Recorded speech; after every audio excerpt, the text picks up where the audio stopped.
మేము ఒక సోషల్ సర్వీస్గా పనిచేస్తున్నాము. ఆ ట్రస్ట్ ద్వారా పనిచేస్తుండగా నాకు ఒక ఫోన్ కాల్ వచ్చిందండి. రాజశేఖర్ గారు ఆయన ఫోన్ చేసి, రాయలలో ఒక బాబుకి బాగాలేదు మేడం, మీరు ఏమైనా హెల్ప్ చేస్తారని అడిగారు.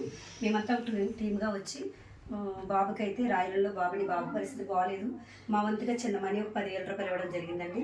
అంతేకాదు మేమేంటంటే ఇలాగ బాగోలేని పిల్లల కోసం, మేము ఎవరైతే బాగోలేదు వాళ్ళ కోసం మా వంతుగా మేము సాయం చేస్తున్నామండి. ఇప్పటికీ ఇద్దరికి సాయం చేసాము. దెయ్యాల తెప్ప గ్రామం ఒకటి, నెక్స్ట్ అందరివేదలు కూడా సాయం చేసామండి. ఈ రోజు రాయల గ్రామం వచ్చామండి. అలాగే ఎవరైతే బాగోలేని తెలుస్తుంటే వాళ్ళ దగ్గరికి మేమంతా ఒక విజయం టీమ్గా వెళ్ళి హెల్ప్ చేస్తున్నామండి. మాదైతే సోషల్ సర్వీస్ అండి. అయితే మా తరఫున మేము వచ్చి సాయం చేస్తాం, కానీ బాబు అయితే కోలుకోవాలని మేము ఎంతో ఆశపడుతున్నామండి. చాలా బాధాకరం నిజంగా. అబ్బాయి ఇలాగా పని చేసుకుని చాలా కష్టపడేవాడండి.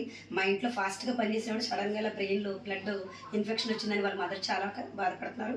కంపల్సరీగా ఈ బాబు రికవర్ అవుతాడు. కానీ ఒకటండి, ఈ వీడియో చూసిన ప్రతి ఒక్కరు స్పందించి ఆ కుటుంబానికి ఎంతో కొంత సాయం చేయాలని మా టీమ్గా మేము కోరుకుంటున్నాం. ఎందుకంటే దగ్గర 40 లక్షలు అవుతుందని ట్రీట్మెంట్ అంటున్నారు. ప్రతిరోజు ఈజీగా ట్రీట్మెంట్ వచ్చే ఎంత అవుతుంది, 2,000 రూపాయల దాకా అవుతుందని అంటున్నారండి. ప్లీజ్ అండి, ప్రతి ఒక్కరు ఈ వీడియో చూసిన వాళ్ళు స్పందించి రాయలలో ఉన్న గ్రామంలో ఉన్న బాబుకి ఎంతో కొంత మీరు సాయం చేస్తారని మా టీం తరఫున మేము కోరుకుంటున్నామండి. Thank you.